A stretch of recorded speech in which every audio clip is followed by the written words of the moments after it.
बिस्मिल्लाहिर्रहमानिर्रहीम, अस्सलामु अलैकुम। मैं करामत मुगल, मेरे साथ हैं अदील राजा साहब और अलीना शिगरी साहबा। सियासी बैठक की नई किस्त के साथ आपके साथ हैं। और आपसे कुछ देर पहले वज़ीर आज़म साहब ने बताना यह था कि सादगी कैसे इख्तियार करनी है, लेकिन वो गरीबों पर, पाकिस्तानियों पर एक बम फोड़ कर गए हैं कि जो कुछ करना है आपने करना है, हमारे पर नहीं रहना। क्योंकि हम जो है जहाज को मोटरसाइकिल की किक की तरह इस्तेमाल करते हुए पूरी दुनिया में जाएंगे।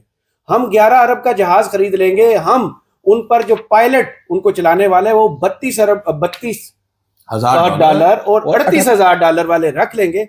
लेकिन कुवैत शारी आपने करनी है। वो कौम जो पहले ही टैक्सों के बोझ में दबी हुई है, वो कौम जो हर चीज पर खरीदते हुए मल्टीपल टैक्सेस देती है। आज आपने भी खिताब सुना, आपने भी सुना, बड़ा मुश्किल, तो पेनफुल, वेरी पेनफुल। एक तो मुझे ये बताएं वो बुजुर्गों किसे कह रहे थे, और दूसरा यार कुर्बानी फिर कौम से मांगी गई है। ये कौम कितना कुर्बान हो, अब तो हड्डियों से गुदा तक खींच लिया गया, नोच लिया गया। सबसे पहले तो सारों को ये ऑब्जर्व करना चाहिए था कि शहबाज शरीफ साहब ये 20 मिनट की तकरीर की, लिखी हुई तकरीर वो प्रॉम्प्टर से पढ़ रहे थे। जो प्रॉम्प्टर चलाने वाला था या वो स्लो था या शहबाज शरीफ जरूरत से ज्यादा स्लो थे, रब्त नहीं बन रहा था बेचारे। और मैं ऐसे 3 दफा मुझे नींद आई, और इस वीडियो के मैं पहले 10 मिनट नोटिस कर रहा था। 10 मिनट में तकरीबन 11 से 12 कट थे। ठीक है, एडिट जिसको एडिट की हुई थी तकरीर, शहबाज शरीफ साहब से गलत बोला गया था बार बार, और उसके ऊपर इंतहाई थके हुए शोधे किस्म के इफेक्ट्स भी लगाए हुए थे कि लोगों को पता नहीं चलेगा। एक जगह पे शहबाज शरीफ साहब एकदम से यूं हो गए, 3 भी हो गए थे, सुपरमैन बन गए थे वो, फिर वापस 1 हो गए थे। ऊपर से मुझे अब ये नहीं समझ आ रही, मैं आपसे उस पहले भी बात कर रहा था कि कितने एक बुजुर्ग इनके जिंदा रह गए होंगे शहबाज शरीफ साहब के, जिनकी गाड़ी है वो बार बार कहते हैं मेरे बुजुर्ग को, जो 3-4 बाबे जिंदा होंगे इनसे बड़ी उम्र के। ठीक है, उनको क्या टेंशन है, नवाज शरीफ साहब उनके बड़े भाई, उनकी औलाद थी, उनको पालना है ना। तो मरियम नवाज ही पाल रही है ना नवाज शरीफ को। तो बुजुर्गों का मसला है। दूसरी चीज ये है कि ये हमने पहले देखा है कि वजीर आजम साहब आए हैं कौम को एतमाद में लेने के लिए कि जनाब टैक्स आप पे थोप दिया है, पेट्रोल महंगा कर दिया है, बिजली के बिल आपके इसी महीने हमने 2 रुपए फी यूनिट बढ़ाए हैं, गैस आपकी तकरीबन हम जब से मैं आया हूं अपनी शक्ल लेके 1200% महंगी कर चुका हूँ, बिजली जब से मैं हूँ 2000% महंगी कर चुका हूँ, गोश्त आया हूं मैं तकरीबन 150% महंगा कर चुका हूँ, लेकिन रिलीफ मेरे पास आपके लिए कुछ नहीं है। देखें, आपने खुद ही कुछ करना है। और आदत इतनी पड़ गई है शहबाज शरीफ को मांगने की कि आज भी आगे वाला क्या कह रहा है कि जी ऐसे वक्तों में मुखियर हजरात आगे आते हैं। कमाल है, और खरीद कर लोगों को दे। मतलब क्या करे, वो टीके लगाने शुरू कर दे पेट्रोल के, ड्रॉपर से मुंह में पेट्रोल डाल दे, क्या करे मुखियर हजरात, क्या करे। रियासत की भी कोई रिस्पॉन्सिबिलिटी होती है कि नहीं होती कि एब्डिकेट करके वो मुखियर तो हमारे में लिखना चाहिए, क्योंकि पैसा तो इसके पास ज्यादा है, तो दो जी हमें पेट्रोल 100 लीटर। अलीना, आपको कैसा लगा आज जो प्लान उन्होंने अच्छा लगा, ये के साथ शेयर किया इसमें? और जो कोरोना के 2 साल जो इमरान खान की हुकूमत में थे, जब मजदूर फैक्ट्री मालिकान को नहीं मिल रहे थे, फैक्ट्रियां बंद नहीं हो रही थी, लग रही थी, अब तो 150 से ज्यादा टेक्सटाइल इंडस्ट्री बंद हो चुकी। कैसा प्लान लगा, कितना इफेक्टिव लग रहा है ये प्लान? नहीं, मेरे ख्याल से शेयर मिसमैनेजमेंट, अगर ये सिर्फ जंगी हालात की वजह से हम ये दिन फेस नहीं कर रहे, हम इनकी कलेक्टिव नालायकियों, नाअहली, इनकॉम्पिटेंस की वजह से हम ये दिन फेस कर रहे हैं कि आपकी लोड मैनेजमेंट कोई प्लान ही नहीं है। मतलब आपके पास आप इस किस्म के हालात की तरफ मुल्क जा रहा था, आपकी मईशत पिछले जंगी हालात अभी बने, पिछले ये 4 साल से कलेक्टिवली पीडीएम का पहला दौर हमने जंग शुरू की, 28 फरवरी को अमेरिका ने ईरान के खिलाफ शुरू की। ठीक है, एग्जैक्टली पीडीएम का पहला दौर और पीडीएम का दूसरा दौर। 4 साल से आप हुकूमत में हैं, आप हमेशा आके, आपको याद होगा कि जी बताया जाता है कि बुजरा तनख्वाह नहीं लेंगे जी। ये बात 2023 में भी बताई गई हमें, ये बात हमें 2024 में भी जब कैबिनेट फॉर्मेशन होती है तो उसके बाद हमें बताया गया। तो आज मैंने सवाल किया था, वो राना एहसान साहब मेरे प्रोग्राम में थे, तो राना एहसान साहब कहते हैं नहीं कुछ अरसे तक हमने तनख्वाह नहीं ली, और उसके बाद हमें दोबारा से बड़ा एहसान है। अभी भी मैंने एक कैलकुलेशन की है कि आपका एक वजीर जो है वो तकरीबन कोई 5,19,000 के करीब उसकी महीने की तनख्वाह है। 51 मेंबर कैबिनेट है, include all the special assistants, ये एडवाइजर्स, और वैसे भी इनके स्टेट मिनिस्टर्स वगैरह की तो चलो फेडरल मिनिस्टर से कम होती है, लेकिन आप 5,19,000 लगाए अगर सबकी भी, लेट्स से 2 माह की आपकी तनख्वाह कितनी बन जाती है? 10 लाख आपकी 10,38,000 के करीब। आपने 51 मेंबर्स, 51 से आप उसको मल्टीप्लाई करेंगे 5.25 करोड़ के करीब। 5.25 करोड़ 2 महीने आप हमारे सर पे एहसान कर रहे हैं कि जिस अवाम पर आपने 55 रुपए फी लीटर का पेट्रोल का बम गिरा के आप कह रहे हैं कि ये दरमियाना रास्ता था। ये दरमियाना रास्ता था जो आपको याद हो वजीर आजम साहब ने कहा था मैं अपने दिमाग नहीं दिल उनका यहाँ पर था, दिल और दिमाग से जो है वो जो सोच रहे थे। तो आज भी उन्होंने कहा मैं भारी एक पत्थर रख के अपने दिल पे मैंने ये फैसला किया है और आइंदा जो कीमतें बढ़ानी होंगी, क्योंकि आपको वो वार्न कर रहे हैं कि जी आइंदा भी हमें कीमतें बढ़ाएंगे, लेकिन उसके लिए हम कोई और ऑप्शन देखेंगे। आई वुड वांट टू सी, पता कि शायद इंटरनेशनल ऑयल मार्केट में कीमतें कम हो जाए। हाँ। वो ये बढ़ाने का सोच कर एग्जैक्टली वो ऑब्वियसली बढ़ेगा। और फिर आपके वो जो ट्रैवल आपने जो बात की है कि जी मुल्की मफाद में जो दौरे होंगे वो नागुजीर होंगे, क्यों यानी कि हर दौरा ही मुल्की मफाद। शहबाज शरीफ साहब ये एक हफ्ते से बेचारे जंग की वजह से मुल्क में बैठे हुए हैं, उनको तो रात को नींद नहीं आती होगी। वो तो जहाज को टैक्सी की तरह इस्तेमाल करते हैं, मोटरसाइकिल। वो कम जब वो यहाँ दौरा करते तो लोग उनका शुक्रिया अदा करते हैं। हाँ, शुक्र है कि आप एक और चीज हाईलाइट करना बड़ा जरूरी है कि जो भी वजीर मुशीर बनता है वो हमारे बाप के सर पे एहसान करता है कि मैं तनख्वाह नहीं लूंगा। भाई तू ना बन, कोई फ्री में कैसे काम करेगा? मुझे आप जरा ये समझाएं, मैं मुफ्त में एक दिन काम करने के लिए तैयार हूं। ये कौन से लोग हैं? मतलब वो एक मुशीर साहब है, वो अजीब सी दाढ़ी वाले खुर्रम शहजाद साहब, वो बहुत बड़े जी एडवाइजर हैं, बहुत बड़े जबरदस्त तोप है, वो फ्री में काम करने के लिए आए हैं इधर। तो कहते हैं मैं तनख्वाह नहीं लेता। क्यों भाई? वो जो कह रहे हैं कि लेवी हमने इसलिए बढ़ा दी है ताकि अगला जब हम बढ़ाएंगे तो उस वक्त रिलीफ दें। वो ये लेवी है, वो लेवी जब रिलीफ देने का टाइम था, आपको याद होगा हमने बलोचिस्तान की सड़कों का नाम लिया था कि हमने वहां एक रोड बना। लेकिन मुझे ये बताएं कि इमरान खान के दौर में भी ऐसे फराटिये बड़े आते थे, हम तनख्वाह नहीं लेंगे, रंगबाज जिसे कहते हैं। भाई क्यों नहीं लोगे तनख्वाह? हम आपको तनख्वाह दे रहे हैं, तनख्वाह ले, काम तो करो। जो फ्री में काम करने आएगा वो फिर आपके लिए, आवाम के लिए काम तो नहीं करेगा ना। मतलब इस दुनिया में, और वो इन पॉलिसीज के फॉल आउट के लिए भी नहीं बैठा होगा। बिल्कुल, ये जो कोई बकवास बात है कि जी मैं आया हूं, मैं तनख्वाह नहीं लेता। तुम घर लेते हो फ्री में, ये मेरिट के सामने मिनिस्टर एनक्लेव में जी, तुम बिजली फ्री की लेते हो, तुम पेट्रोल फ्री का लेते हो, तुम वहां पर रेनोवेशन फ्री की करवाते हो, तुम वहां पर रोड की रेनोवेशन, ड्राइवर रखते हो, माली रखते हो, गार्ड रखते हो, ठीक है। उसके बाद तुम एयर टिकट फ्री में लेते हो, उसके बाद तुम डाले फ्री में लेते हो, अपने रिश्तेदारों को गाड़ियां फ्री में लेके देते हो। बिजली पेट्रोल फ्री है, मेडिकल हर चीज फ्री है, खाना फ्री का खाते हो। उसके बाद एहसान हमारे ऊपर क्या करते हैं? 5,19,000 मैं महीने का नहीं लूंगा। तुम जो नहीं लोगे अच्छा, वो खांचों में निकालोगे। अच्छा, इस पर भी आपको एक और खबर भी शेयर करूं। एहसन इकबाल साहब को बड़ा गुस्सा आया है, शिजा फातिमा को बड़ा गुस्सा आया कि भाई जिनके कारोबार नहीं है, जो जमींदार नहीं है, जो ये बिजनेसेस नहीं कर रहे, जिनकी कोई प्रॉपर्टीज नहीं बनी है, तो वो 5,19,000 उनके लिए तो बड़ा मैटर करता है। तो हाँ, तो हम क्यों ना लें? मतलब हम सारे तो अमीर कबीर नहीं है। वो इस किस्म की बातें इस्तीफे आ गए? नहीं, इस्तीफा नहीं देंगे वो, इस्तीफे देना जी, क्योंकि पर्क्स एंड प्रिविलेजेस जो है वो कोई भी फोगो नहीं करेगा। लेकिन मैं आपको ये बता देती हूँ, एहसन इकबाल साहब के आज मैं बल्कि नजर से गुजरा, आपको याद है यही एहसन इकबाल साहब 2 कप चाय के बजाय 1 कप चाय पी लो, टमाटर के बजाय दही डाल लो। कह रहे थे अगर घर में 2 गाड़ियां तो एक इस्तेमाल करो, पूल करके, हाँ पूल करके। एक सेकंड, एहसन इकबाल साहब को शायद पता नहीं है कि पिछले 4 साल से लोग पूल करके ही सफर कर रहे हैं।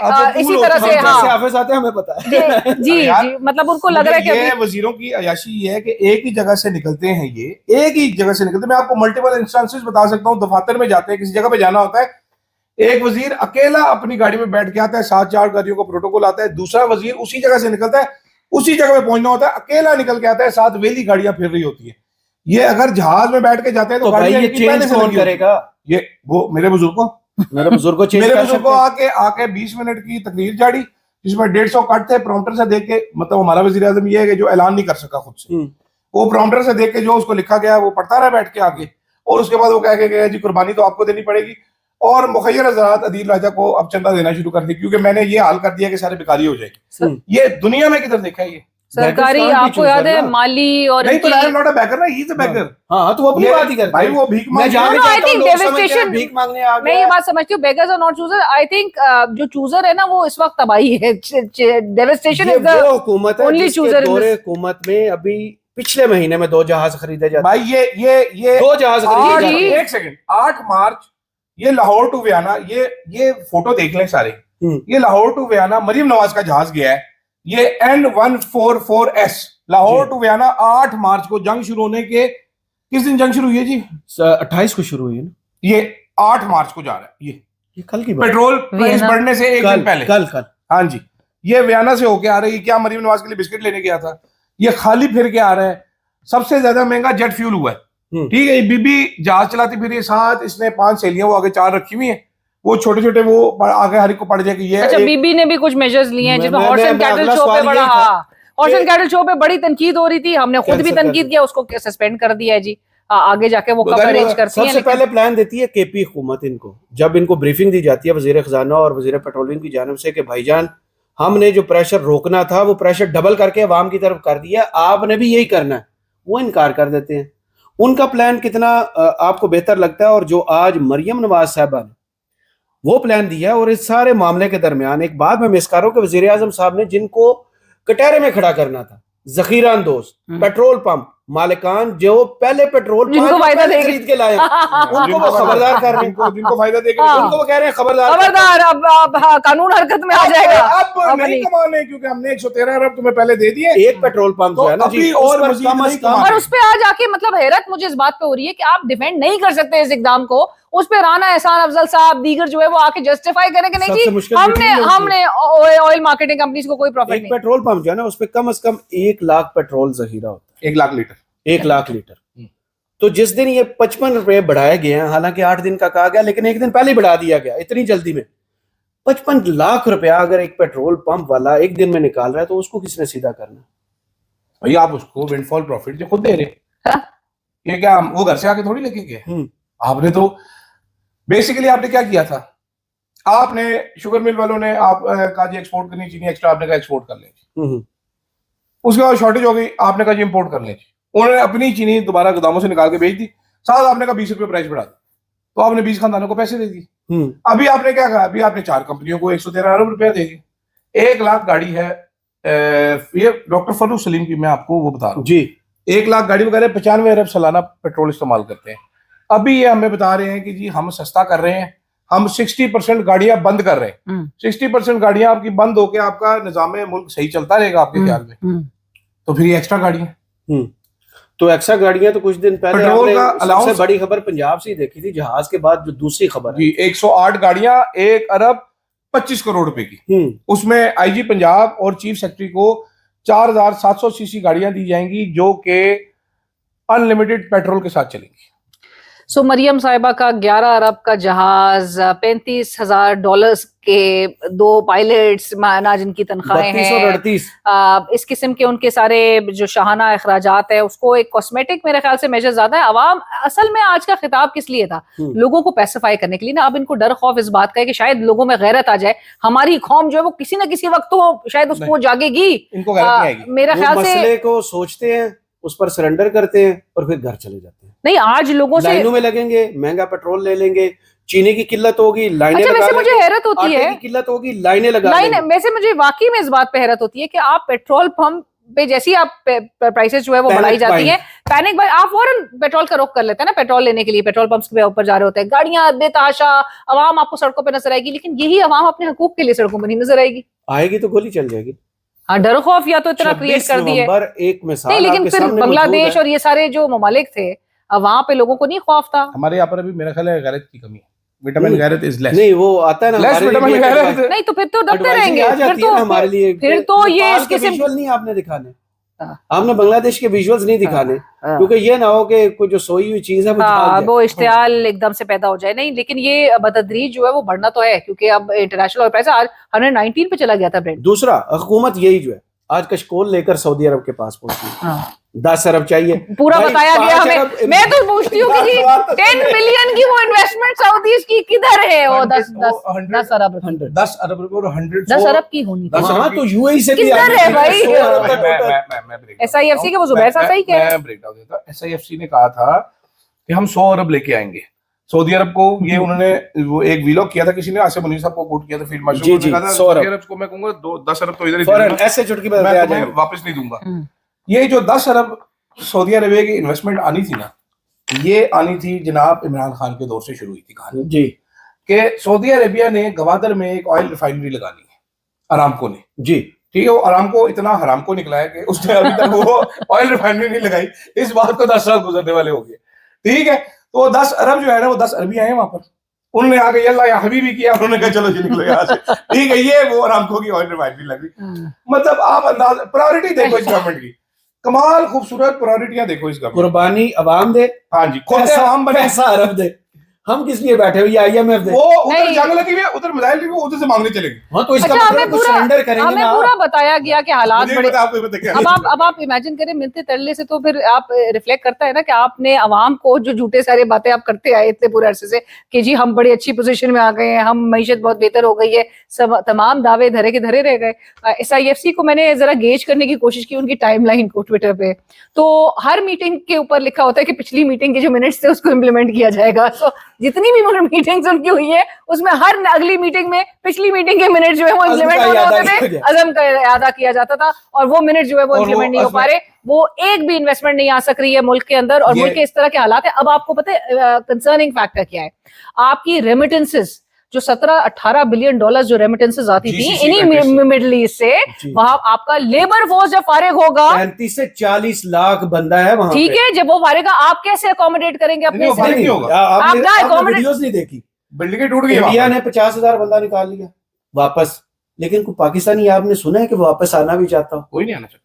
वहां के वीडियो सुने जो पाकिस्तानी कहते हैं कि हमने मुश्किल से मुश्किल हालात में भी यहाँ से नहीं जाना, करेंगे क्या आप यहाँ उस पर होल आकर? को, आप मैं यही बोलना चाह रही हूँ ना, 17 कि to वो 18 बिलियन जो वो जान रेमिटेंस दांव पे, पर लगा रहे हैं क्योंकि यहाँ कुछ अब नहीं। आप इमेजिन करें उधर 7 job to 8 cuts होंगे बिलियन। तो क्या होगा? अब जो मजदूरों शॉर्टफॉल की आएगा, जरूरत है। वो जो होल होगा, वो गैप होगा, वो आप कैसे उसको भी कैसे फिल करेंगे? फिर जो शॉर्टेज होगी डॉलर्स की, उससे आपका क्या, आपकी रुपी के ऊपर वैल्यू पे जो है वो उसका असर पड़ेगा, आपके तेल की Loans कीमतें double बढ़ने हो से जाएंगे। आपका इन्फ्लेशन वगैरह। हमारा वज़ीर आज़म शहबाज शरीफ है, वो मांग लाएगा किसी, तो एक्सपर्ट है मांगने में। 4 साल में क्या मांग के लाए?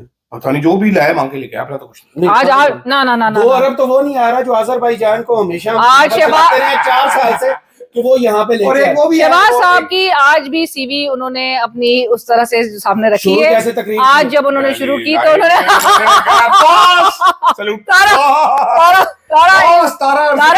तारा इज 30 साल से आंखों का तारा, तो ही ऑलवेज हैज टू से तारा और सितारा जो है ना वो बड़ी तेज तो है, आज वो जो- कबूल ही आते। शुक्रिया अदा किया मैंने, कहा कोई चीज का क्रेडिट तो खुद लो। अभी अब आप देखिए, स्मार्ट है, मतलब पॉलिटिकल लोग हैं ना, पॉलिटिक्स करते हैं, हर स्पीच में आके जब आप क्रेडिट देते हैं किसी को, तो आप पूरा जो मलबा दिखा रहे हैं, तो आप किसी को क्रेडिट दे रहे हैं कि जी इन हालात के पीछे हम अकेले नहीं है, इन हालात में। एंड दिस इज वेरी नालायकी, मेरे ख्याल से पंजाब अगलों को भी जरा से इसको बड़ा सख्ती से इस बात को लेना चाहिए कि यार पंजाब हर के चीज में बाई हमें नहीं आगे इलेक्शंस चलो। के बाद आखिरी मर्तबा नवाज शरीफ साहब की पब्लिक रहनुमाई करवाई गई थी। उन्होंने आके एक स्पीच जारी थी जिसमें उन्होंने फिक्स करने का भी कहा था, इमरान खान के हवाले से इशारे किए थे कि फिक्स करने। हाँ, दूसरी जानब उन्होंने कहा था कि इकोनॉमी जो है वो टेक ऑफ कर नहीं रही, कर चुकी है। वो कहाँ करके चली गई? वो चली गई है। वो भी है, नवाज शरीफ के आबाई बोल चली गई जंग है तो आज लग रही है ना जी, 4 माह पहले की उनकी तकरीर है। नहीं नहीं, Take हम off पता नहीं कब से सुन रहे हैं आज एशियन टाइगर, crash कर दी एशियन है। टाइगर बन रही है पाकिस्तान की मईशत। एहसन इकबाल साहब 2030 का प्लान जो है वो कितने दहाइयों पहले से दे रहे तकरीर हैं। change आज की। भी एहसन इकबाल साहब आज पूल करके यार, जाने वैसे का कह रहे हैं। आप अंदाजा करें, मतलब आप वजीरे मंसूबाबंदी, ये प्लानिंग वो- का हाल लेके यार, ये आप प्लीज, मैं दानियाल अजीज साहब ऐसा सही करते हैं। मैं इस पे कुछ कहना चाहता हूँ कि Please कहिए। एहसन इकबाल साहब वो नालायक आदमी है। ये दुनिया के बड़े बिजनेस स्कूल से पढ़ के हैं, वॉटन, ठीक है। मेरे दिल में उस बिजनेस स्कूल की इज्जत खत्म हो गई है। मैं आपको सच बताना चाहता हूँ कि इतना नालायक मनसूबाबंदी वाला बंदा मैंने जिंदगी में कभी नहीं देखा होगा। ये बंदा आता है, ये बंदा आके जब नवाज शरीफ हाल साहब की बात नहीं करता, 2030, 50, नहीं, 35 नहीं, से पीछे रुकता नहीं है। 99 में इन्होंने दिया था विजन, पहले दिया था विजन 2010, हाँ। हुकूमत बढ़ गई नवाज शरीफ की। फिर इन्होंने दिया था विजन 2015, हुकूमत फिर बढ़ गई। फिर दोबारा है इन्होंने विजन 2030, आपको याद होगा सारों को, वो पकड़ा दिया कौम को। 2030 का फिर हुकूमत बढ़ गई, नवाज शरीफ भी बढ़ गया करियर पूरा। ये मनोस है। इस बार ये पनौती है। इस मनोस बार है। ये लेके आया है कि उड़ान पाकिस्तान, वो पाकिस्तान की उड़ान देख लें जरा आज।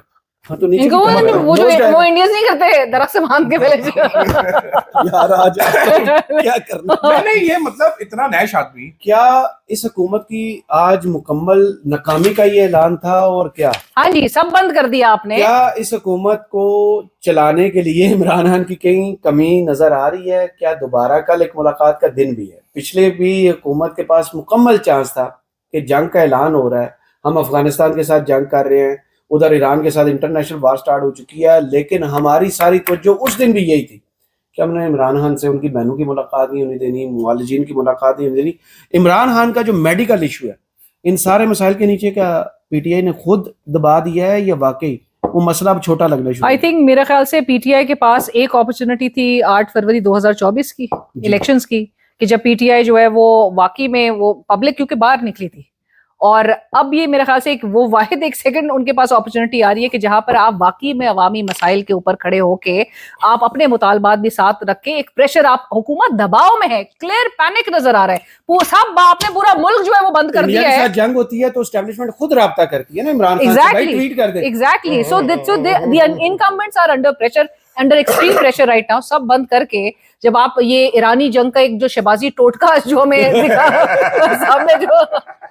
सामने जो ईरानी जंग का शहबाजी टोटका। तो ठीक है, तो आप एक्सपेक्ट करें कि जी सब कुछ बदल जाएगा। ये अभी भी ये मौजूदा इनकम्बेंट्स तो अपना पूरा पैकअप का एक निजाम पूरा तैयार कर रहे हैं ना, कि हमने पूरा बोरिया बिस्तरा हमने, क्योंकि अगले जो लेकर आए जिन्होंने इंस्टॉल किया है वो इनका बैगेज तो नहीं उठा पा रहे। गवर्नेंस ही थी ना इनसे एक्सपेक्टेड। वो तो कहते हैं हमने अपने हिस्से का काम किया, इन्होंने नहीं किया। नहीं किया ये ना, कहते हैं हम उनका बोझ उठा उठा के हमारी कमर दोरी हो। यार ठीक वैसे है, आपस की बात है, आप दोनों की मैं बात समझा दूं। आज समझाओ जी सियानियों। वजीर खारजा करो, वजीर खजाना औरंगजेब और पाव हॉलैंड वाला जो है उसकी जो वो मीटिंग थी, उसमें देखा ना आपने नाम किसका चल गया? कर्नल अम्माद, ठीक है, उसने मीटिंग कॉल की हुई थी। मतलब वो वजीर है जो है उसकी मीटिंग कर्नल करवा रहा है। ये औरी जो है ना बॉलीवुड के औरी जो है। ये वो हुकूमती फकी है जो ये खा रहे। अब मैं आपको खबरें बताता हूँ जी, ठीक है। इमरान खान की आंख हो गई खराब जी 85%, 85% आंख हो गई खराब। अब हमें कर्टसी प्रो नून लीग प्रो एस्टेब्लिशमेंट यूट्यूबर्स पता चल रहा है कि नहीं, अब वो सिर्फ 15% रहेगी। अच्छा, 70% उनकी आंख बिल्कुल सेट हो चुकी है। अब वो सुई में धागा डाल सकते हैं। उस लाइक क्रोशिये बना रहे थे आगे बागे। ये हुकूमती डाउट्स कह रहे हैं, ये वो हुकूमती डाउट्स हैं जो कि शहबाज शरीफ साहब के इस पूरे बोझ को कह रहे हैं कि जी उन्होंने अभी बहुत फायदा दिया है। वो फायदा। अच्छा, खबर क्या है? आप कह रहे थे कि जी माहौल, अब वो हांडी एक पीटीआई ने इस पूरे माहौल में देखे ना वो रोल जो प्ले करना चाहिए था नहीं किया। पीटीआई क्या कर रही है? ऑपोजिशन अगर अलीमा खान ना हो तो पीटीआई क्या करे? वो अलीमा खान का दुबई तो पीटीआई कर क्या रही है? मैं आपको समझाता हूँ। मुराद सईद की किताब में एक चैप्टर है जहां पर वो बताते हैं कि जनाबे वाला पीटीआई के अपने बंदे हमें कहना शुरू हो गए थे कि गद्दारी का केस बन जाएगा, गद्दारी का केस बन जाएगा, आप वो रेजिस्ट ना करें और जाने दें। ठीक है, वो गद्दारी का केस का बैकग्राउंड क्या था? वो बैकग्राउंड ये था कि जनरल बाजवा ने धमकी लगाई थी जी। इतने में जो आजम खान है, जो वजीर आजम के पीएसओ थे या प्रिंसिपल सेक्रेटरी थे, वो आते हैं कमरे में, उनसे पूछा जाता है, कहते हैं कैसे काबीना के ऊपर गद्दारी का केस बन सकता है? यार पागल तो नहीं हो गए? अभी मेरे पास खबर ये असद उमर साहब ने कहा था और फवाद चौधरी साहब ने नहीं कि आर्टिकल 6 लग जाएगा जी। हाँ जी, इन दोनों ने कहा। तो अभी मेरे पास खबर ये है कि जो पीटीआई के बंदे हैं, जब एहतजाज की बात होती है तो पीटीआई के अपने लोग कहते हैं कि जनाबे वाला आर्टिकल 6 भी लग सकता है हमारे पे, हम एहतजाज करने निकलेंगे, हमारे पे केस बन जाएगा, हमें इलेक्शन कमीशन नायल करवा देंगे, फिर हम घर चले जाएंगे, तो इसलिए एहतजाज नहीं करना। ठीक है, ये तहरीक इंसाफ की अपनी हालत है। वरना इस टाइम पे जो अवाम का हाल हो रहा है, इस टाइम पे आप यकीन करें, आज वज़ीर आज़म साहब के लिए मतलब बेशर्मी की इंतहा देखें। मैं पीटीआई इसको अवेल नहीं करेगी। नहीं, वो बेगैरत हुई है पीटीआई वाले कि आप जो क्यादत इस वक्त बैठी नहीं, वो सारी अवाम बहुत सड़कों पर वज़ीर आज़म साहब आज कह रहे हैं जी 3 लाख और उससे ऊपर वाले की हम 2 दिन की सैलरी काटेंगे। क्यों? Who are you? मॉनिटर लगा कौन है तू? मैं क्यों काटेंगे आप? मैं वज़ीर आज़म लगा ना भाई, हम सैलरी काट लेंगे। इस टाइम अगर आप 1 लाख रुपया, आप इसको ज्यादा करें आप 1.5 लाख रुपया। यार मैं तो सोच रहा था वो मरियम का जहाज नीलाम करने आ रहे हैं। मैं बेवकूफ, मैं ये सोच के बैठा हुआ था। मरियम ने चपेड़े मारती हुई चाचे को, नस चाचे इधर। तो जनाबे वाला ये तरीके इंसाफ का हाल है, ये तरीके इंसाफ का हाल है। ठीक है कि इस अपॉर्चुनिटी को भी मिस पूरा दिन बहनों के, इमरान खान की बहनों के खिलाफ प्लानिंग करते रहते हैं, पूरा दिन बेशर्मों की तरह बैठे रहते हैं और कोई काम नहीं है। क्या हो गया आप दोनों को? क्या हो गया? अच्छा। नींद आ गई आप दोनों को? यही सवाल आपसे। पीटीआई ने कितनी बड़ी अपॉर्चुनिटी मिस किया और इमरान खान के केस को कारपेट के नीचे डालने में इनका कितना रोल है? आपको याद है 2022 का जो टाइम था, 2022 का जो टाइम था वोट ऑफ नो कॉन्फ्रेंस के वक्त, उससे कबल जो है पाकिस्तान तहरीक इंसाफ की जो पोजीशन थी, जब वो लास्ट के डेज थे उसके गवर्नमेंट में, और क्या कहा जाता था कि जी अगर अपने बैगेज के साथ इलेक्शंस में जाती तो शायद लोग पीटीआई को वोट भी नहीं करते, जो उस वक्त की कारकर्दगी थी। 13% इन्फ्लेशन थी, उस पर इमरान खान साहब अनपॉपुलर हो गए थे। आई थिंक अब पीटीआई की, इमरान खान साहब की नहीं, इमरान खान साहब के साथ वोटर खड़ा है, उसकी एट्रोसिटीज जो उसके साथ ऑपरेसिव टैक्टिक्स हो रहे हैं, इमरान खान का वोट बैंक जो अपनी जगह इंटैक्ट है। लेकिन पीटीआई की जो पोजीशन इस पूरे 4 सालों में जो फ्लिप की थी, जो लोग जो है उसकी तरफ एक सपोर्ट के तौर पे बढ़े थे, वो चीज जो है वो पाकिस्तान तहरीक इंसाफ जो है अब बिल्कुल दोबारा से 2022 वाले उस मोड में चली गई है, जहां पे लोगों को अब पाकिस्तान तहरीक इंसाफ से कोई तवक्कुआत नहीं रही कि मतलब उनके इश्यूज पे भी इमरान खान की रिहाई के लिहाज से, दीगर वर्कर्स की रिहाई के लिहाज से, मतलब आप क्या कर रहे हैं? चुप करके बैठे, आप कह रहे हैं जी मुज़ाकरात एंगेज करेंगे जेल से मतलब फैसले इंप्लीमेंट होने से, जब इमरान खान के पास ये अथॉरिटी थी कि एस्टेब्लिशमेंट भी चल के जाती थी कि हमें ये फैसले में आपकी मदद चाहिए, पीटीआई की क़यादत जो मोहतरम बैरिस्टर गौर साहब है वो यहाँ तक ले आए हैं कि फैसला तो दूर की बात, मुलाकात भी नहीं है, इलाज भी नहीं है। डाउनग्रेड हो गए ना पूरा, आपका पूरा जो टारगेट है, टारगेट को आपने डाउनग्रेड कर दिया है। और आप जो है वो इतनी वीक पोजीशन के साथ, इस तरह के डोसाइल एटीट्यूड के साथ, इतनी कॉम्प्रोमाइज पोजीशन के साथ कभी अपनी आप डिमांड्स नहीं मनवा सकते। आपको हमेशा ऑफेंसिव पे होना होगा। हुकूमत डिफेंसिव पे थी, आप बार बार हुकूमत को इतनी कंफर्टेबल पोजीशन पे लेकर आ रहे हैं कि बावजूद इसके इस वक्त ऑपोजिशन नहीं है। लेकिन ईद के बाद इंतजार राना सनाउल्लाह ने जब ये खबर दी थी ना कि इमरान खान को 2 दफा हमने ये ऑफर की थी मुज़ाकरात की और संजीदा थी, लेकिन इमरान खान नहीं माने थे। उसी दौरान उन्होंने एक इंकशाफ भी किया था कि 24 नवंबर 2025 को वो दिन आ गया था जब हुकूमत और एस्टेब्लिशमेंट इमरान खान को रिहा करने जा रही थी। इतना अवामी प्रेशर था, तो उन्होंने वो फार्मूला बता दिया था कि पीटीए के पास वाहिद फार्मूला ये है कि अवाम का प्रेशर बढ़ेगा तो इमरान खान का राब्ता बैरूनी दुनिया से होगा, अदरवाइज उसके लिए बैरिस्टर गौहर से जान छुड़ानी पड़ेगी जी। उसके लिए आपको सलमान अकरम राजा साहब को यखनी के 12,000 इंजेक्शन इकट्ठे लगाने पड़ेंगे। वो जो देखे बंदे बाहर निकले, वो कहता है 1.5 लाख बंदे से इनकलाब नहीं आएगा, 2 लाख से भी नहीं आएगा, 5 लाख से भी नहीं आएगा, तो तू तो बाहर निकलना यार। हाँ, अब देखना यह है कि ईद के बाद जो कंटेनर दिखाया गया था आजादी या मौत वाला, मौत ही है। सुहेल अफरीदी साहब वो कंटेनर निकाल लेंगे। हो सकता है कंटेनर निकालने की बजाय सुहेल अफरीदी साहब वो बैनर हटा दें, ये तो वक्त बताएगा। फिलहाल सियासी बैठक से वही बैनर, खबर बता रहा हूं, वही बैनर वही कंटेनर ईद के 2 हफ्ते बाद। बहुत शुक्रिया आदिल राजा साहब और अलीना शिगरी साहब, इजाजत दीजिए और कमेंट्स बॉक्स में जरूर बताइएगा वीडियो आपको कैसी लगी।